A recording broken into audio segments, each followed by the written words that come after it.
Bonjour mesdames et messieurs, et point n'est besoin de vous rappeler que vous êtes en train de suivre la chronique des stars. La chronique des stars avec votre présentateur Raphaël Goma. Raphaël Goma aujourd'hui, ce matin, cet après-midi plutôt, il est 15h38, ce jeudi 31 octobre 2024. 31 novembre 2024 pour vous donner quelques-unes des nouvelles que nous avons sous la toile ou alors que notre rédaction a préparées pour vous. Nous allons parler de fofoqueiros en portugais, songi songi en lingala. Songi songi et zalinini. Songi songi, c'est pour les gens qui parlent toujours derrière le dos.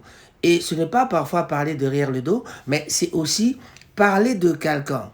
On peut prendre l'exemple de quelqu'un qui est mort, on parle toujours de la même personne. C'est pour inciter les gens à haïr quelqu'un ou à aimer quelqu'un. Donc ça s'appelle toujours le songi songi. Euh, dans le milieu congolais, nous avons l'habitude de parler des gens et nous avons l'habitude de parler derrière le dos, comme on le dirait en français. On parle derrière le dos des gens. Alors, le songi songi est devenu comme un modèle, comme un travail. Mais rassurez-vous, même à Kinshasa, le songi songi peut vous emmener en prison. Mais vous allez écouter une dame ici qui parle de quelqu'un qui est mort. Mais la personne qui est morte, pourquoi doit-on continuer à parler de cette personne? Je n'interdis pas, elle en a le droit, mais c'est parfois le sujet dont on fait ressortir, surtout quand on parle de la sorcellerie. La sorcellerie, c'est quelque chose qui n'est pas palpable. Mais je vais vous laisser, j'aimerais bien vous laisser un tout petit peu écouter quelqu'un qui parle de genre de mauvais sort, qui parle de la sorcellerie, quelqu'un qui était mort, un grand musicien, mais c'est vraiment déplorable. Mais avant toute chose, j'aimerais définir un peu la sorcellerie. La sorcellerie, c'est une pratique magique en vue d'exercer une action généralement néfaste sur quelqu'un, ou sur un être humain. Sort, envoûtement, possession, sur des animaux ou des plantes, maladie du bétail, mauvaise récolte. Et voilà, c'est ça la sorcellerie. Par définition, c'est quelque chose de magique et qui n'est pas palpable, qu'on ne sait pas voir. Mais écoutez un peu ceci. Jour à Salatu Abimananga. Ouais. Vous sérieuse, Ouais, tu là, na butazo simbanga na. Toi, na fauteuil jaune. Na lobby, na oloba toi na fauteuil jaune. Na Congo, ba otana na Salatu Abimananga. Azani dekuya papa ya baba. Salatu Abimananga. Ok, na ibate ka solo ka Abimananga. Po adoda babia. Adoda babia po Abimana lima. Soit simba lima na ngola tanga zo babia te. Donc si masolo zo beta kisinjo alors luka bimana yo. Ouais. Babia za envie. Oui, aza envie. Ah non. Kasi babia perte. Babia koloni. Baza ba Congo. Ah non, ba Congo ndeni. Babia ba Congo ba Singombe. Ah non. Babia zaki na perte. Ah non. Azomela biloko akipakota simba kote. Siko ya comme ngani encourager azwaka na ba momi. Ah Lingano ba nga o siko no linga ba basi na ozana mponga na koza mwa mbalite. Ah, yesu azonga. Ozo comprendre. Na linga koza mwa mbalite. Uti azo nga pe na nga bitezu zo mo simusunga te. Bo fada ba simio libele nga tenjo atika biloko wana. Ngina oboma yeti. Ah non. Yango ba be pa na nga bela 7 ans kufati. Mais ali maka tanga sidaka panjora na ngola ta. Ba bele kimbeka. Donc genre Angola mo ayaka. Omona te tango njora bimi après 3 jours ba bia kufi. Retour à qui sinjo retour à qui sinjo ba bia kufi. Pas coucher na mwasi na ye. Ah. La spiritualité tout le monde ndeni. Ça ba guerre ya ba guerre ezala na famille, to na famille ba concurrence sa famille. Eza vie ya péché oyo nzambe alingaka te, ezelo ko nzambe alinga. Okite na pesio yango. Mbuma wana ba mbuma, il fallait Bible expliquer bien, Bible expliqua et réalité wana na tabou. Que balia mbuma te. Quand Ève a couché avec le serpent est venu comme une femme. Il a couché avec une femme, c'est deux fois femme. Quand il est parti avec Adam, expliquant Adam baiser l'engmakasi, qu'il a couché na Adam pesa ciment.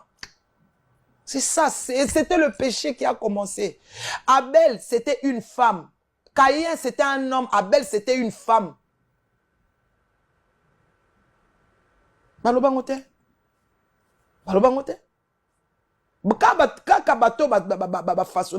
Alors les Juifs savent ça. Ça c'est créé parce que son bat ba yebi yango bat ba okima ba oyeba que no ezapela ya pe amabe banda banda yango mo nzamba boma Sodome na Gomorrhe. Pourquoi nzamba benga na bona jardin de parce que est-ce que mutaleka mbuma nzamba benga na bino ata bino bomo na mbuzo bate mutaleka mbuma pa nzamba benga na bino arbre interdit non, c'était le sexe. C'était le sexe. L'homme a créé la femme pour que le monde évolue. Le monde aille de l'avant. So ba comme là na bango na bango monde qui bosonde. Po ba bota bana. Ti ba pesa mo mbana mo mbala ba bota na mo. Ba meki un modèle tout ba cha mbali matrice simba te. Ata ba mo ba ndele ba meka ngo simba te. Ba tunya so ba meka bango lokona ba okufa. E simba te. E wana eza mystère ya nzambe. Moi si kam ta bota mwana. Mani kilo otika putulu. Oui. Otika. OK. Mais ndeni bako faire droguer moi là. Comment expliquer? On comprend tes places là. Te moi nanga moi si. Il faut dire ba tira ki yango elo mo na sucré ayeba ite. Amela na ngote. Non. Ayebi ngote. Non. Te ayebi. Na bombela bango secrété. Ba yebi. Po tricage ezate. Ana so yele to bombela te. Ayebi. Ayebi ke de oza ona ko meka ata ko meka na meka. To yebi eloko ba tira ki ete za na hôpital ba se non. Ba examen approfondi parce que ala muka ki lobby ma mi se fuma mais a lobati. So benki chasse na ko benki chameli pour na benki chasse oyoka. Aho sanza kaka. Donc amele loko moko oyo, ya wana ba sali na examen ya poison. Mais maniki ezomona te terrain oyoza, terrain oyo poni ya ko la vérité. Aussi longtemps na mokila lelo même ba pasteur et beli ba bomba vérité. Aux autres là ba danger tu as liboso na. J'ai un Dieu avec moi. Il fallait ba bomaïs. Neni mutu kaka mutu alekaki wana kaka eza mutu ayebi. C'était l'ange, c'était le Saint-Esprit. Est-ce que biso vana na vie? Déjà ana déjà da komane pour yeba eza pasi. Ndeni ayeba ke o mwana manike. Ava ina sazo sanza. Ningi nini ayeba ke o mwana manike. Amemi epe tina pumbu. Ayeko tika ye, c'est l'esprit de Dieu. Il est l'omniscient, l'omnipotent, l'omniprésent. Emmanuel est là. Tobangati wapi. Tobangati wapi. Tobangati wapi. Les gens meurent. Batba okufa na lisumu mige. Tobangati wapi. Toi tu peux imaginer moi na ya batu wakati frère na ye. Abana déjà bien zo ba attaque batba olande na butu. Atanga ipe ba komba batango. Po mbali na nga momoni garçon ana. Ana staza. Donc ba troubler ya mabe. Ba bête ba flèche à ma bé. Mais je sais, moi je vois ça. Mukolo oyo asala ki accident na mone na obenga o yambati. Na ngana lobani ko bima te nzamba la kisinga. Ba troubler ya ba na yebi nzamba na ngalo bina garde silence, je combattrai pour toi. Na obunde ya na obundelo nga bandinye. Basalo ba osala pa ngana kenda ki chassa na kuta place ba chile poison. Ndeli poison ezela ikanga. Il combattra pour moi. J'ai confiance. On a confiance en Nzambe. Pour une fois dans la vie, il y a quelqu'un on a le bana TV, j'ai confiance à ces dieux-là.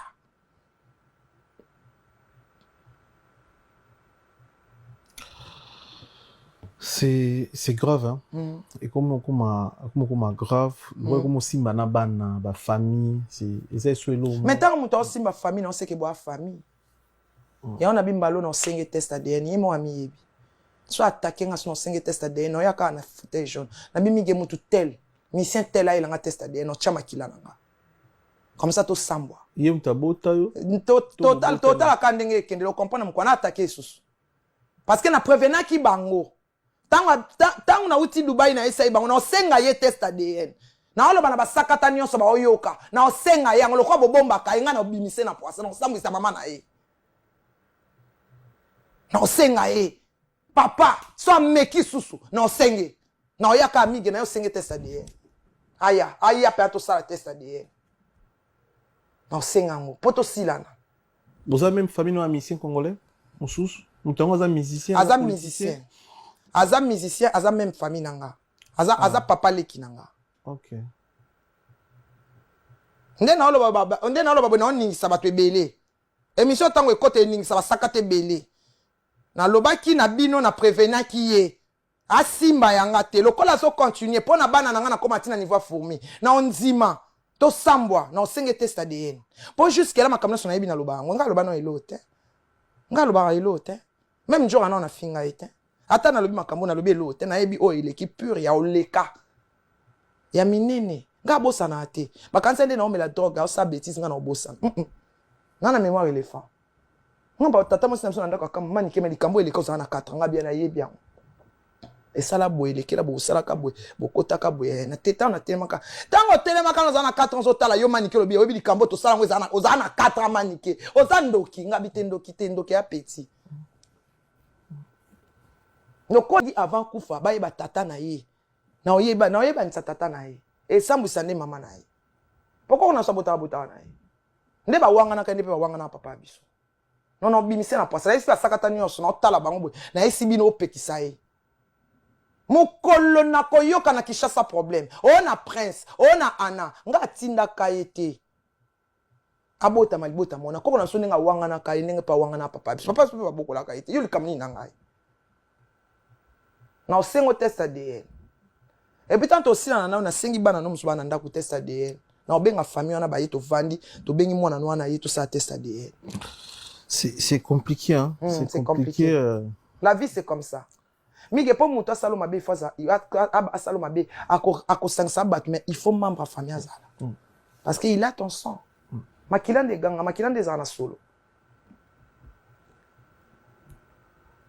eza jemoko na ba mbalo na okata nyoka na mutu na meki na mukila na kokite na okata mutu poso na kati mutu mukila ozala faibli il faut na kata ka mutu alors to nde to vandi boye to vanda kimia to vanda pena kimia muna muta kipe makamna nga na kipe na bani na okipe makamno te punition na pesa ki o eza en cours et salama o mona ngo pe salama punition na pesa yo et salama no ti punition na zo amoni bula milinga wana o binela otinda ka bina butu bula milinga bwa kelanga na kangi porte wana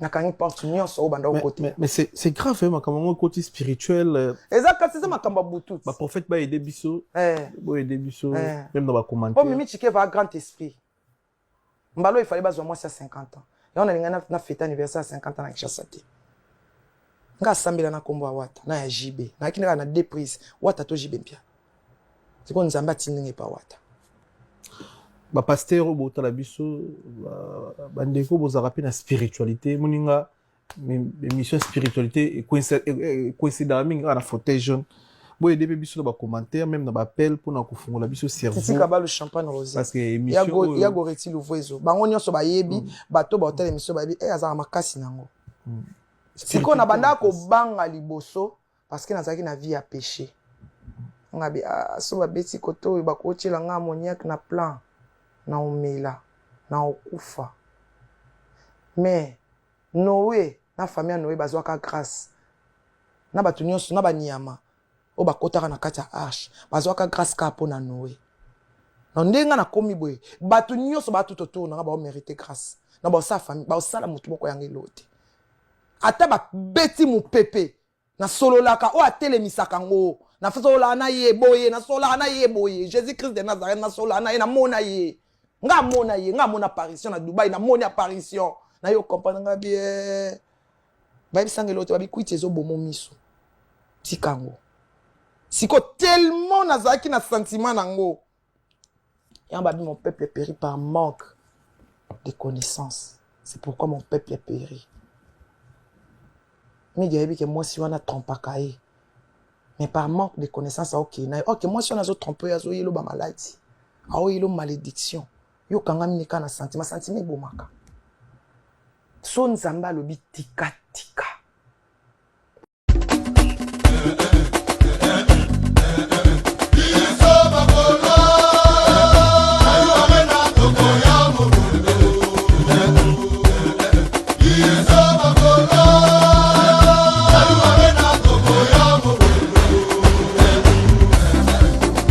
Ici c'est le parc. Et oui, il s'agit bien de Ferrigola, qu'on appelle Papa Hervé. Né Hervé Gola Bataringue le 3 mars 1976 à Kinshasa. Ferrigola est bien plus qu'un chanteur, c'est un architecte de la musique congolaise. Dès son plus jeune âge, il est fasciné par la musique et commence son ascension en rejoignant en 1995 à 1995 le groupe Wenge Musica 4x4 BCBG, dirigé par Werason et J.B. Mpiana. Ce groupe de BCBG, légendaire, marque le début de sa carrière fulgurante en 2024. Après avoir fait ses preuves auprès de Wenge Musica BCBG 4x4, que s'est-il passé? Et aussi en 2004 plutôt, après avoir fait ses preuves auprès de Wenge Musica, Maison Mère, Ferregola fonde son groupe Le Marquis de Maison Mère, avec lequel il sort l'album Miracle qu'il connaît un succès retentissant. Il rejoint ensuite le quartier latin de Koffi Olomide pour lancer le quartier latin de Koffi Olomide avant de lancer sa carrière solo avec des albums marquants tels que Sens Interdit en 2007 et Qui est derrière toi en 2009, qui lui a valu donc une reconnaissance internationale. Sa carrière est marquée par des collaborations prestigieuses et des concerts tout à fait mémorables, dont celui du 15 mai 2010 au Zénith de Paris. Voilà, ça ce sont quelques œuvres, c'est quelques réalisations de Ferregola. Aujourd'hui, avec plus de 2 décennies de carrière, Ferregola continue de briller sur la scène internationale. Et cette fois-ci, sur la scène internationale, il va nous faire la salle mythique, enfin la salle de You Arena Paris La Défense. Alors, le concert est fixé au 36 avril 2025. Alors, vous avez écouté l'hymne national qui vous parle des Gaulois qui ont dit qu'ils viendraient Mobondo. Mobondo veut dire en grand nombre. Donc, un groupe quoi, Mobondo, c'est en grand nombre. Mais les Gaulois ne sont pas encore capables jusqu'aujourd'hui de terminer les billets de Paris La Défense. Donc, chers amis Gaulois, vous êtes dans l'obligation de faire le nécessaire pour aller vite acheter. Courez même. N'attendez pas qu'on vous donne un billet. C'est vous qui devez penser à acheter des billets pour distribuer aux autres comme vous avez l'habitude de le faire. En tout cas, vous avez entendu, les Gaulois viendront Mobondo. Mobondo, on ne le voit pas encore jusque-là. Papa Hervé est en train de pleurer pour vous dire que venez nombreux acheter des billets pour nous permettre de faire un bon concert.